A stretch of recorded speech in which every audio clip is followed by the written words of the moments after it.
Derecho natural es ese derecho que por dignidad humana traemos al nacer, aunque todavía no sepamos comprender, ni escuchar, ni parar, no somos unos bebés. El ser humano nace con una dignidad. Eso creemos desde el punto de vista idealista. Obviamente eso es difícil de demostrar en un laboratorio. Por eso que llegaron los nazis y mataron científicamente, calcularon cómo matar la mayor cantidad posible de adversarios ideológicos. Los nazis, también los estalinistas, también los comunistas, pero los nazis en un corto periodo de tiempo mataron una inmensa cantidad de seres humanos sin ningún tipo de respeto por la dignidad esa de la cual nosotros los idealistas asumimos que tiene el ser humano al nacer. José Martí también era parte de nuestra mentalidad humanista y decía que el culto a la dignidad plena del hombre debería ser la primera pieza, el primer pilar, el primer principio de la República Cubana debería ser ese culto a la dignidad plena del hombre. En una palabra, el culto al derecho natural, el culto a los derechos humanos. Eso. José Martí era tremendo apologista, defensor del derecho natural, o sea, de los derechos humanos. Ahora, dentro de esos derechos humanos, hay gente que hoy en día, por culpa del maltrato que están sufriendo los desamparados, sobre todo en Nueva York, pues han salido a las calles protestando y llevan unos letreros que dicen el techo es un derecho natural. Bueno, no lo dicen así, dicen es un derecho humano. Hoy en día casi nadie le pone el título de derecho natural, derecho humano, pero es lo mismo. Es ese derecho, repito, que traemos y al nacer, nosotros los que creemos en la dignidad humana, los que creemos sobre todo que el hombre fue hecho a imagen de la dignidad superior, que es Dios. O sea, el hombre es un reflejo, una copia de Dios. No matarás porque estarías atentando contra el creador de todo lo existente, al cual debemos mucho respeto. Y si Dios es perfecto y bondadoso y fuente de toda cosa real, o sea, el creador de la materia, el que justificó incluso la existencia humana dentro de ese mundo material, pues si Dios es perfecto y bondadoso y santo, pues nosotros somos como santos, somos un reflejo de Dios. Entonces de ahí viene el respeto al derecho humano, viene el respeto a la imagen de Dios. O sea, tú primeramente respetas a Dios que creó todo lo existente y luego respetas al ser humano, que es tu prójimo, que eres tú mismo, porque es muy bueno amarte a ti mismo y respetarte a ti mismo como reflejo de ese Dios al cual primeramente amaste, producto de la tradición y la religión. Lo que pasa con la tradición y la religión es que sufrió un duro golpe. Fue necesario el golpe porque se había introducido dentro de la religión, en el antiguo régimen, me refiero antes de la Ilustración Francesa, no de la Revolución Francesa, antes de la Ilustración Francesa del siglo XVII, se había introducido un mal dentro de la religión que tenía que ver más con la herejía, con la perversión de las élites eclesiásticas y la verdad que había un despotismo en el mundo católico que era el que existió durante 1000 años en la Edad Media, pues había un despotismo y una corrupción tan grande que se produjo la rebelión natural del ser humano y vino la protesta, vino la ilustración y a eso voy a referirme, la ilustración, sobre todo la francesa, pero eso llegó hasta Inglaterra. La ilustración trajo a la razón, a la crítica, vamos ahora a ser disidentes, vamos a criticar a la Iglesia Católica y a la religión porque se ha oscurecido. Y a pesar de que la Edad Media pudo experimentar el surgimiento de los derechos naturales dentro de la teología católica, pues en la ilustración, en ese proceso de iluminación de la razón y de una fuerte crítica a la tradición, si estaba desviada o mala, o si ya no servía a los intereses del pueblo, pues en la ilustración se empiezan a cuestionar muchas cosas y se empieza a darle mucha importancia a la razón. ¿Y por qué estoy hablando de la ilustración? Porque voy a mencionar brevemente con relación a la propiedad, ya que hay una discusión, hay una disputa si es derecho natural o no. Hume, vamos a hablar, no, primeramente John Locke, aquí lo traigo bien escrito para que no se nos olvide, a mí también. John Locke, porque a veces yo le pongo Locke, no sé por qué, lo encierro y le pongo una D al final. John Locke, 1689, un británico, hijo de la ilustración, muy conocido en la ilustración, no tiene que ser francés. La ilustración abarcó muchos países, incluso llegó a Francia, a España. España tuvo su propia ilustración. Hay gente que por guiarse por la leyenda negra dice, no, en España no entra la luz. España mestiza, mezclada con sangre impura del África del Norte, mezclada con musulmanes, con judíos. No, la España marrana no puede tener la ilustración. La España de la Inquisición de la Oscuridad, eso es mentira. En España también hubo. John Locke es importante porque él habla sobre la propiedad y le da un carácter bastante sagrado a la propiedad, casi lo pone como derecho natural. David Hume, que este también es importante, David Hume, este es un escocés, de Escocia, le da mucha importancia a los sentimientos. David Hume hace este es el libro, perdón, esta fecha que pongo aquí no es cuando él nació ni nada de eso, es que David Hume, el escocés, hizo en 1740 un libro muy importante que le llamó, creo que es un tratado, no recuerdo, por aquí lo tenía, Tratado de la Naturaleza Humana. Incluso compré el libro, se me ha olvidado el título. El Tratado de la Naturaleza Humana.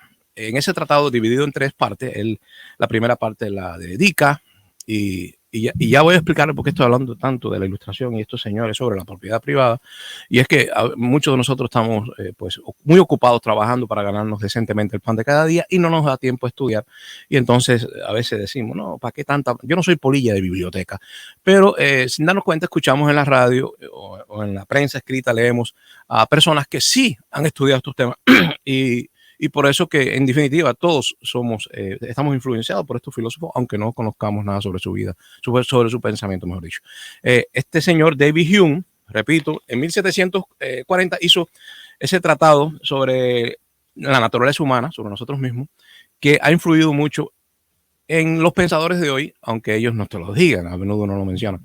El tratado lo dividió en 3 grandes partes. El primero se llamaba entendimiento, el segundo tratado fue moral y el tercer tratado pasión. En cuanto al entendimiento, él decía, y esto es importante, que la razón, hay gente que se jacta, quizás como él estaba en el medio de la ilustración, todo el mundo decía, no, la razón, yo no me guío por los sentimientos, soy una persona que me guío por las luces de la razón.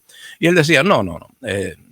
David Hume, el escocés, decía que realmente todos estamos llenos de sentimientos y de percepciones y de experiencias sensoriales, que somos nada, una bola de emociones y que el corazón no nos cabe en el pecho y que realmente cuando usamos la razón es para servir, para representar los intereses de ese sentimiento.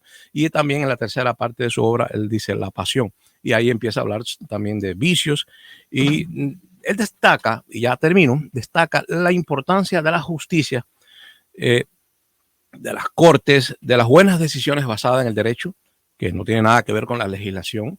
El pueblo o el parlamento a veces pasa leyes que va en contra del derecho. El derecho es algo más universal y el derecho debe de basarse, estoy hablando del derecho jurídico, por supuesto, debe basarse en los derechos del hombre, en esos derechos que no podemos demostrar, repito, en un laboratorio, y que por eso los nazis mataron sin escrúpulo a tanta gente, porque creían demasiado, ¿no?, en las ciencias exactas, vamos a decir así.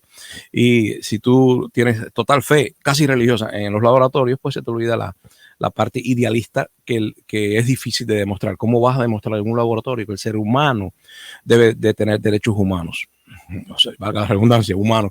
¿Cómo vas a demostrar que el ser humano tiene una dignidad que trae antes de nacer y antes de que exista la ley escrita que aclara ese derecho, ¿no? Eso es muy complicado, muy complicado. Ahora, la propiedad, y ya termino, ahora sí termino, la propiedad privada, pues ustedes saben que a menudo los nazis, los comunistas, los que quieren hacer un nuevo hombre o una nueva sociedad, dicen, no, esto está mal organizado, se ha distribuido mal, y a veces tienen razón, a veces ha ocurrido un desequilibrio, y todos estos filósofos hablaban de eso, de que debería de la prioridad ser el bien general. Cuando una persona dice, no, esto es sálvese quien pueda, y la libertad no da derecho pues a uno a hacernos ricos y a otros a ser pobres y abandonados. No, eso no es así. Todos estos filósofos, incluso Adam Smith, habla de la ética del mercado, y todos estos filósofos están de acuerdo en que si no está justificada la riqueza excesiva de un hombre o de un grupo, está mal, y que para eso está la justicia, para equilibrar las cosas, y el Estado sí debe de intervenir cuando hay un desequilibrio muy grande. ¿Por qué? Porque sencillamente la propiedad privada, según Hume, es por consenso, pues es una concesión, es un contrato, y bueno, no debe ser expropiada si es fruto del trabajo honesto y de los contratos honrados. ¿Qué quiere decir esto?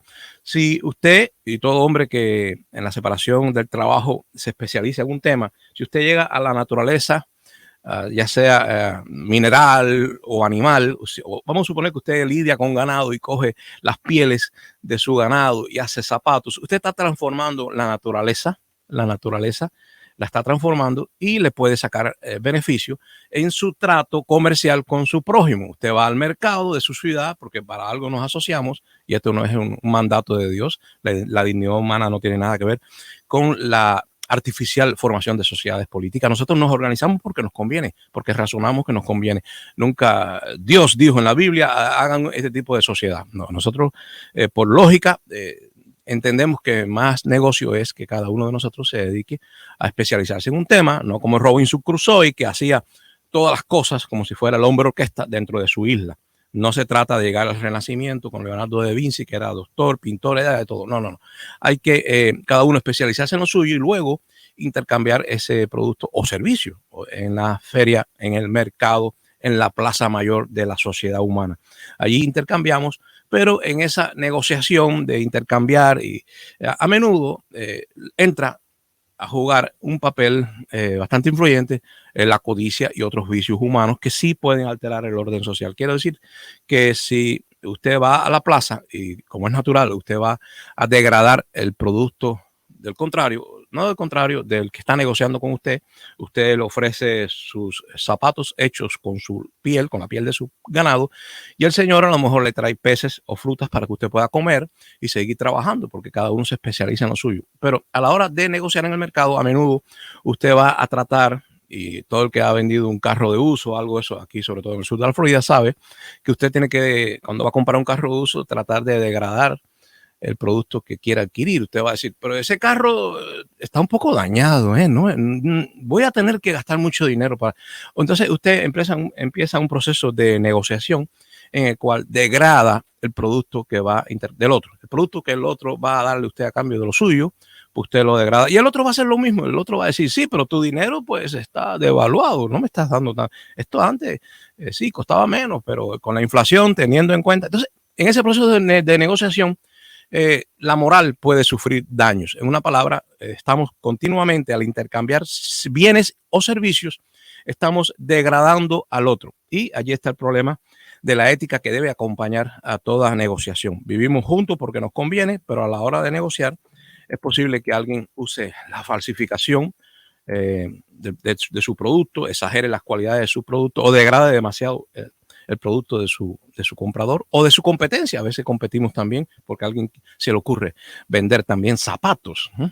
Y entonces surgen las discordias que según David Hume, el escocés, en este libro, en el libro que se llama, Tratado de la Naturaleza Humana, y habla también de todo esto, de la moral, del mercado, de los sentimientos, de la propiedad.